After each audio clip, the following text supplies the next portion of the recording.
जय माँ गंगे, जय माँ सरस्वती। आज का यह पावन प्रसंग सिर्फ एक कथा नहीं बल्कि वह दिव्य गान है जो मनुष्य को पशुता से देवत्व की ओर ले जाता है। आज हम आपको सुनाने जा रहे हैं उस माता की कथा जिनकी एक कृपा से मूर्ख भी विद्वान बन जाता है, जिनकी दृष्टि पड़ते ही अंधकार मिट जाता है। माँ सरस्वती की उत्पत्ति कथा, वसंत पंचमी का रहस्यमय महात्म्य। सृष्टि का आरंभ हो चुका था। पृथ्वी बनी, आकाश फैला, जल बहने लगा, पर्वत खड़े हो गए। लेकिन सब कुछ होते हुए भी संसार सूना था। ना कोई संवाद, ना कोई मंत्र, ना कोई गीत, ना कोई विचार। मनुष्य था पर सोच नहीं थी, पशु थे पर संकेत नहीं था। यह सृष्टि एक मौन शव की तरह थी। ब्रह्मा जी अपनी सृष्टि को देख रहे थे। उन्होंने देखा, मैंने शरीर तो बना दिए पर आत्मा नहीं दी। उन्होंने कहा, जब तक ज्ञान नहीं होगा तब तक सृष्टि निष्प्राण रहेगी। तभी ब्रह्मा जी कमलासन पर बैठ गए और गहन तप में लीन हो गए। दिन बीते, युग बीते, ब्रह्मा जी का तप चलता रहा। अचानक आकाश में एक दिव्य प्रकाश प्रकट हुआ। वह प्रकाश धीरे धीरे एक सुंदर स्वरूप में बदलने लगा। श्वेत वस्त्र, शांत मुखमंडल, नेत्रों में करुणा, हाथों में बेड़ा। उनके चरणों में श्वेत कमल और पास में हंस विराजमान। वही थी माँ सरस्वती। उनके प्रकट होते ही संसार में पहली बार ओम की ध्वनि गूंजी। माँ ने बीड़ा के तार छेड़े। जैसे ही स्वर निकला, पवन बहने लगी, नदियाँ कलकल करने लगी, पक्षी चहचहाने लगे। मनुष्य ने पहली बार सोचना शुरू किया। माँ सरस्वती ने कहा, ब्रह्मा, यह सृष्टि तभी चलेगी जब इसमें ज्ञान, विवेक और वाणी होगी। उसी क्षण ऋषियों को वेद प्राप्त हुए, मनुष्यों को भाषा मिली और संसार को संस्कार मिले। माँ सरस्वती के अवतरण के बाद सृष्टि में केवल ज्ञान ही नहीं आया बल्कि रस, सौंदर्य और उल्लास भी आया। पहले जो धरती सूखी, शांत और नीरस थी, वह अब हरियाली से भरने लगी। पेड़ों में नए पत्ते आने लगे, फूलों में पहली बार रंग दिखने लगा। माघ मास की शुक्ल पक्ष की पंचमी थी। इसी दिन माँ सरस्वती प्रकट हुई थी और इसी दिन प्रकृति ने नव जीवन धारण किया। इसलिए इस पंचमी को कहा गया वसंत पंचमी। वसंत का मतलब है उल्लास और पंचमी का मतलब है शुभ आरंभ। जैसे ही ज्ञान का प्रकाश फैला, देवलोक में ढोल नगाड़े बजने लगे। इंद्र ने कहा, अब सृष्टि चल पड़ेगी। विष्णु बोले, अब धर्म और मर्यादा का प्रचार होगा। शिव मुस्कुराए और बोले, ज्ञान के बिना भक्ति अधूरी है। सभी देवताओं ने मिलकर माँ सरस्वती का प्रथम उत्सव मनाया। ऋषि मुनियों ने माँ सरस्वती की पहली स्तुति रची। या कुंदेन्तु तुषार हार धवला, यह शुभ्र वस्त्रावृता। जैसे ही यह स्तोत्र गूंजा, संपूर्ण ब्रह्मांड संगीतमय हो गया। भक्तों के मन में एक प्रश्न उठा, वसंत पंचमी पर पीला रंग ही क्यों? माँ सरस्वती ने उत्तर दिया, पीला रंग ज्ञान की ऊर्जा है, पीला रंग सूर्य का प्रकाश है, पीला रंग आशा और उत्साह का प्रतीक है। इसलिए इस दिन पीले वस्त्र, पीले फूल, पीले मिष्ठान अत्यंत शुभ माने गए। यह दिन केवल विद्या का नहीं बल्कि किसानों के लिए भी आनंद का पर्व है। फसलें पकने लगती हैं, सरसों के खेत पीले फूलों से भर जाते हैं।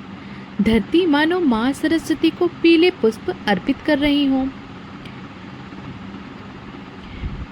विद्यारंभ संस्कार की शुरुआत। एक दिन ऋषियों ने ब्रह्मा जी से पूछा, बालकों को कब शिक्षा देनी चाहिए?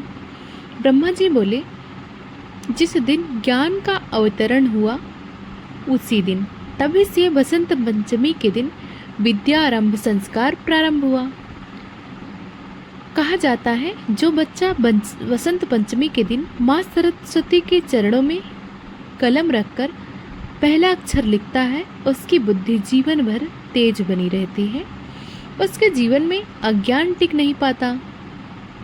माँ ने कहा, विद्या वही सार्थक है जो अहंकार न बढ़ाए बल्कि विनम्रता सिखाए। जिसके पास ज्ञान हो पर करुणा न हो वह अधूरा है। माँ सरस्वती के अवतरण के बाद ज्ञान का प्रकाश तो फैल गया, पर ऋषियों के मन में एक गहरा प्रश्न उठा। ऋषियों ने कहा, हे जगदम्बे, ज्ञान तो प्राप्त हुआ पर इसे व्यक्त कैसे करें? भाव तो है पर भाषा नहीं। माँ मुस्कुराई। उनकी मुस्कान में करुणा भी थी और रहस्य भी। माँ बोली, जब विचार जन्म लेता है तो वाणी स्वयं प्रकट होती है। मैं तुम्हें भाषा, लिपि और स्वर तीनों का वरदान दूंगी। माँ ने वीणा के 7 स्वर छेड़े, सा रे गा मा पा धा नी। इस स्वर से शब्द बने, शब्दों से वाक्य बने और वाक्यों से ज्ञान का भंडार बना। यही से संस्कृत भाषा का जन्म हुआ। माँ सरस्वती ने ऋषियों को पहली बार अक्षरों का बोध कराया। अ आ इ ई। ये केवल अक्षर नहीं थे, ये चेतना के बीज थे। हर अक्षर में एक शक्ति थी, एक ऊर्जा थी।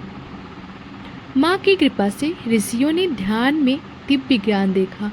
ऋग्वेद, स्तुति, यजुर्वेद, कर्म, सामवेद, संगीत, अथर्ववेद, जीवन का रहस्य।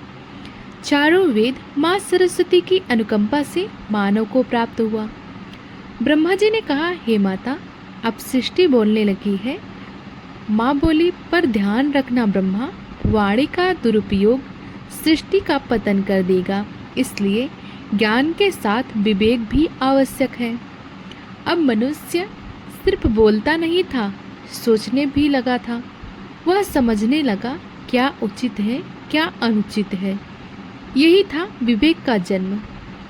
ऋषियों ने गुरुकुल स्थापित किए। वहाँ विद्या मुक्त थी पर अनुशासन कठोर। माँ सरस्वती गुरु के रूप में भी वहाँ विराजमान रहती थी।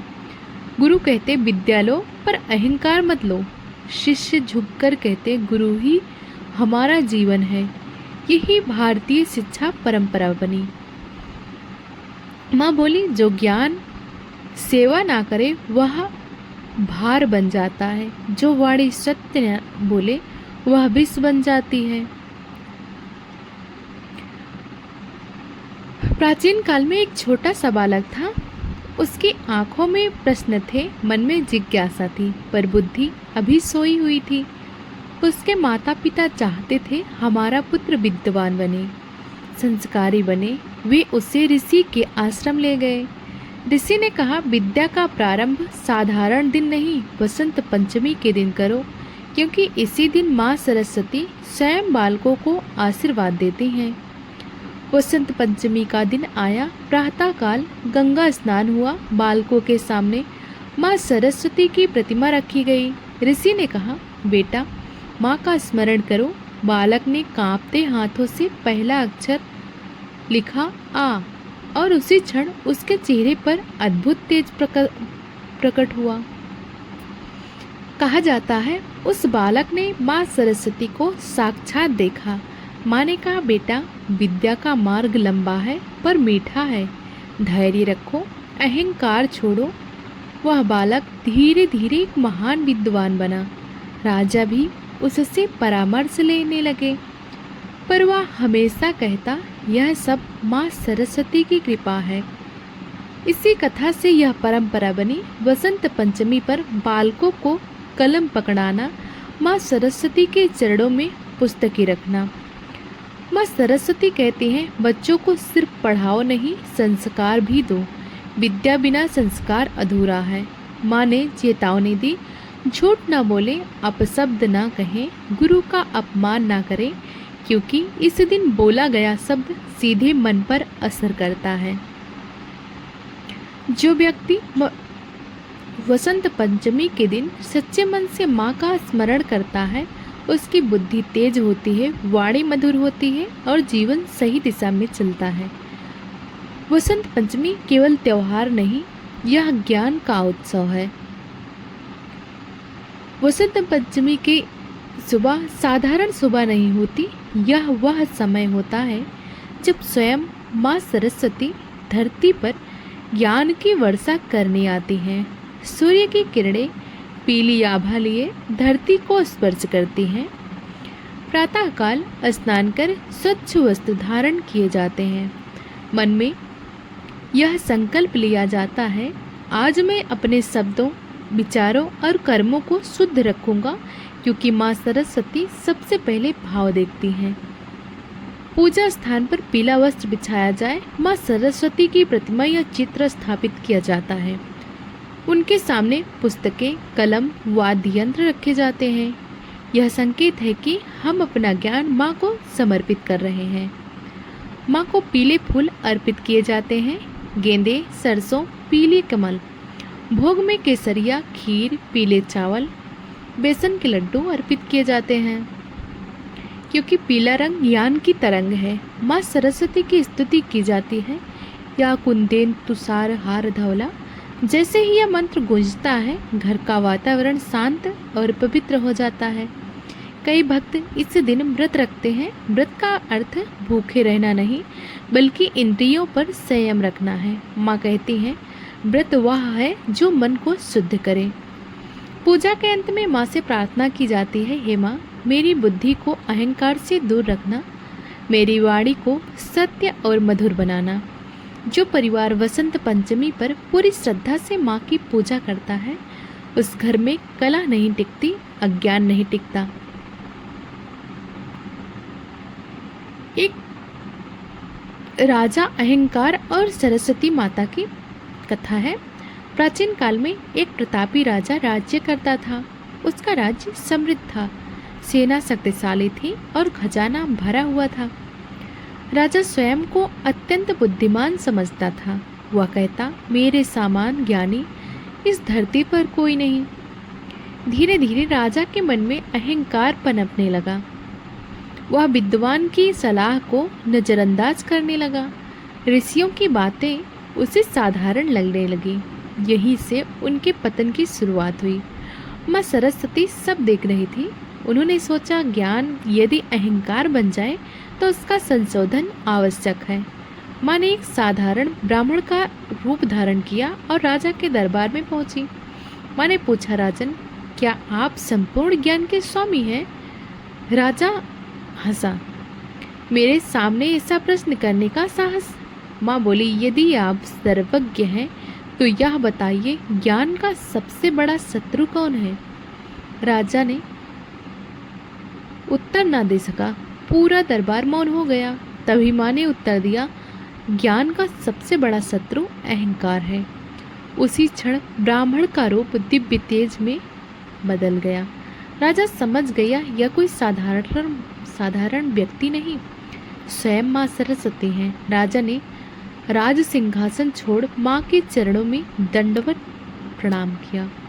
माँ बोली, राजन, जो सीखना छोड़ दे वह गिरने लगता है। ज्ञान वही जो झुकना सिखाए। उस दिन के बाद राजा बदल गया। वह विद्वानों का सम्मान करने लगा। वह कहता, मैं राजा नहीं, विद्या का सेवक हूँ, और उसका राज्य और भी समृद्ध हो गया।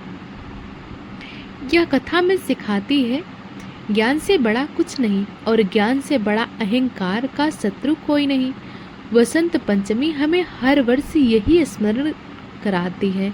माँ कहती है, जिसके शब्द पवित्र हों, विचार शुद्ध हों, वही सच्चा विद्वान है। युग बदल गए, राज्य बदले, तकनीकी बढ़ी, पर एक सत्य आज भी वैसा ही है। आज मनुष्य के हाथ में मोबाइल है, कंप्यूटर है, पर यदि बुद्धि शुद्ध ना हो तो ये साधन उपकार नहीं, उपद्रव बन जाते हैं। माँ सरस्वती कहती हैं, केवल पढ़ा लिखा होना विद्वान होना नहीं है, जिससे सत्य का ज्ञान हो, जिसकी वाणी मधुर हो, जो दूसरों के हित में सोचे, वही मेरा सच्चा भक्त है। गायक, लेखक, कवि, वादक सभी की प्रेरणा माँ सरस्वती है। यदि कला में अहंकार आ जाए तो कला दम तोड़ देती है, पर यदि कला में भक्ति हो तो वह अमर हो जाती है। माँ कहती है, मेरे बच्चे परीक्षा से मत डरो, मेहनत को अपना मित्र बनाओ, मैं तुम्हारे साथ हूँ। जब तक तुम सत्य और परिश्रम का मार्ग नहीं छोड़ते। वसंत पंचमी हमें यह याद दिलाती है, ज्ञान कभी पूर्ण नहीं होता, सीखने की प्रक्रिया जीवन भर चलती है और जो सीखता रहता है वही आगे बढ़ता है। माँ कहती है, मैं वहाँ नहीं जाती जहाँ केवल मेरा नाम लिया जाता है, मैं वास करती हूँ जहाँ सत्य बोला जाता है, गुरु का सम्मान होता है और विद्या को सेवा समझा जाता है। आइए इस वसंत पंचमी पर हम सब एक छोटा सा संकल्प लें। हम अपनी वाणी को मधुर बनाएंगे, अपने ज्ञान का सदुपयोग करेंगे और जीवन भर सीखते रहेंगे। हे माँ सरस्वती, हमारे जीवन में अज्ञान का अंधकार दूर करो, हमें सच्ची बुद्धि दो और हमारे शब्दों को लोक कल्याण के माध्यम बनाओ। जय माँ सरस्वती। बसंत पंचमी की हार्दिक शुभकामनाएं। यदि यह पावन कथा आपके हृदय को स्पर्श करे तो माँ सरस्वती का नाम लेकर इस कथा को आगे अवश्य साझा करें। जय माँ सरस्वती।